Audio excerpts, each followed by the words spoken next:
En el día de hoy estamos analizando una corriente de pensamiento fundamental para el siglo XX latinoamericano, el desarrollismo. A diferencia de las corrientes que hemos descrito anteriormente, especialmente el marxismo en sus diferentes vertientes, el desarrollismo tiene una cronología muy precisa y uno podría agregar muy breve, desde fines de la década del 40 hasta principios de la década del 70. Y esta situación de una cronología precisa y breve tiene que ver con el hecho de que el desarrollismo está enmarcado en una coyuntura mundial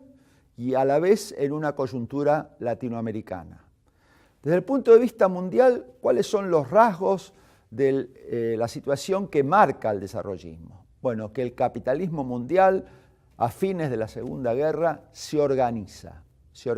superando los 30 años de guerra que habían predominado entre 1914 y 1945. A partir de 1945, fin de la Segunda Guerra Mundial, el capitalismo mundial se organiza en torno a dos grandes ejes, uno económico y otro geopolítico.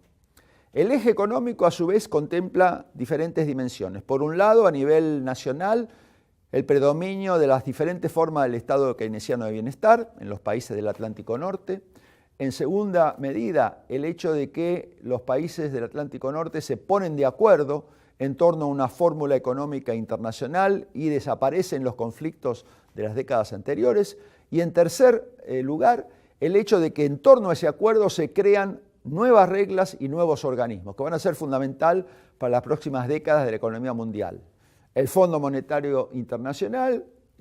organizando el sistema monetario, obviamente, el Banco Mundial y el sistema de acuerdos precarios que se arman en torno al comercio mundial, que recibe como nombre el GATT. Eso a nivel económico. A nivel político y a nivel geopolítico, ¿qué es lo que organiza el mundo? La Guerra Fría. La Guerra Fría tiene la peculiaridad de que aparentemente, o en algún sentido, implica un conflicto, pero por otro lado implica subterráneamente un acuerdo entre los dos grandes ejes, los dos grandes bloques, el bloque del capitalismo del norte y el bloque soviético, en torno a no llegar al punto de una guerra nuclear. En ese modelo, en ese momento, América Latina queda ubicada en una situación cada vez más periférica, así extremada. ¿Por qué?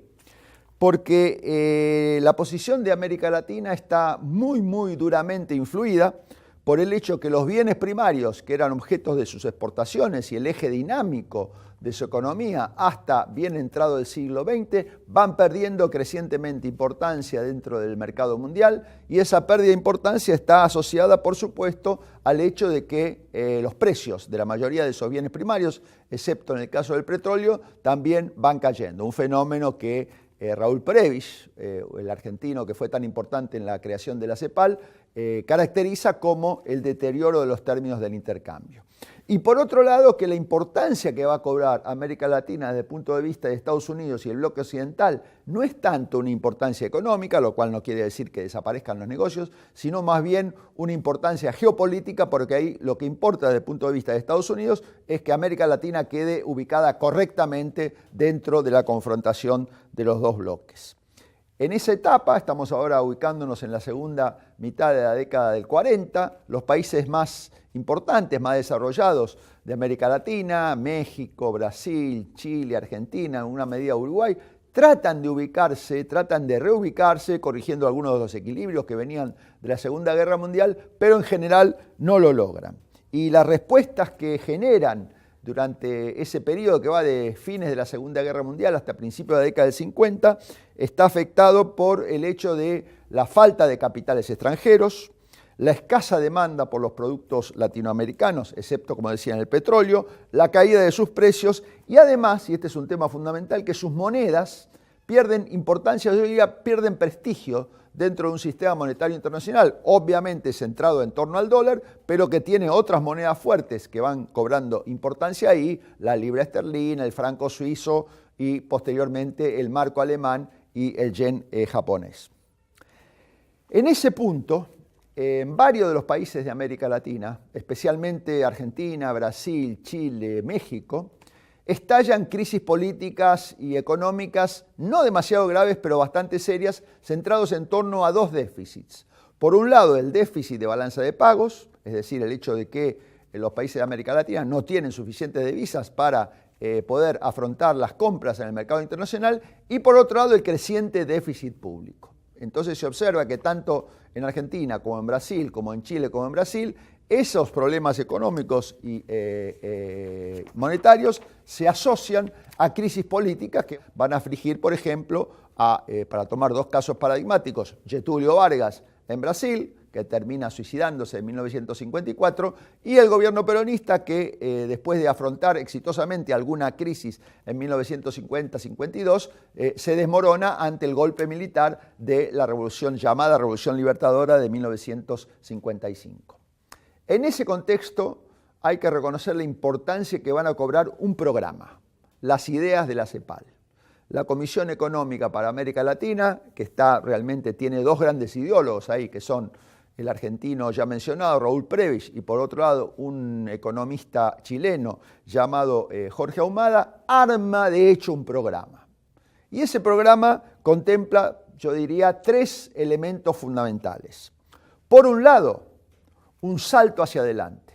Uno podría extremar la imagen, decir una fuga hacia adelante en el proceso de industrialización, que implica que más allá de la industrialización fácil de las décadas anteriores, ahora América Latina, desde esta perspectiva, va a tener que adentrarse en lo que podemos llamar la etapa difícil de la industrialización, que implica encadenarse hacia atrás, es decir, entrar a desarrollar, entrar a promover el crecimiento de industrias proveedoras de insumos e industrias proveedoras de bienes de capital. Segundo elemento de esta estrategia es abrir las economías latinoamericanas al capital extranjero. Y esto se va a reflejar inmediatamente en la entrada de capital extranjero norteamericano y europeo, y después en alguna medida también japonés, en los sectores industriales y en alguna medida en la construcción de infraestructura. Y tercero, también la construcción de una nueva infraestructura que reemplace en algún sentido el viejo modelo ferroviario que había sido tan importante, sobre todo en Argentina y en México, también en alguna medida en Brasil,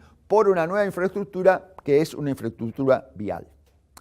Esta fórmula económica tiene a su vez una fórmula política.